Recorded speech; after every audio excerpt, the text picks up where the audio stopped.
शहरियत तरमीमी कानून के खिलाफ आज एक जानिब मुल्क भर में एहतजाज और मुजाहरों का सिलसिला जारी है तो दूसरी जानिब सुप्रीम कोर्ट इस कानून की आईनी हैसियत को चैलेंज करने वाली 59 अर्जियों पर समाअत करेगा। Justice एस.ए. Bobde, chief justice एस.ए. Bobde की क़यादत वाली सहरुकनी बेंच इन अर्जियों पर समाअत करेगी। Indian Muslim league, Assam Gana Parishad समेत मुख्तलिफ तंजीमों और शख्सियात के जरिए कई अर्जियां दाखिल की गई हैं। ख्याल रहे कि आसाम गण परिषद आसाम में बरसरे इक़्तिदार बीजेपी की हलीफ है। एजीपी का कहना है कि शहरियत कानून अवाम के खिलाफ है।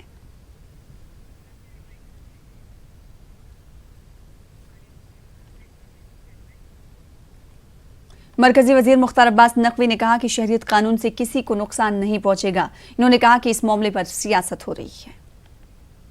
पूरी की पूरी कांग्रेस या उनके कुछ साथियों की कवायद है वो फंसाने से डराने और हकीकत से भरमाने की है और फंसाने के माध्यम से लोगों को डरा करके हकीकत से भरमा करके और अपनी सियासी रोटियां सेकना चाहते हैं। लेकिन एक बात समझना चाहिए कि जो बात प्रधानमंत्री नरेंद्र मोदी जी ने कही है, जो बात अमित शाह साहब ने कही है, वो बहुत क्रिस्टल क्लियर है, बहुत साफ है, बहुत दूध का दूध पानी का पानी है कि किसी भी भारतीय नागरिक, उसमें मुसलमान भी हैं, किसी भी भारतीय नागरिक की नागरिकता पर कोई प्रश्न नहीं है।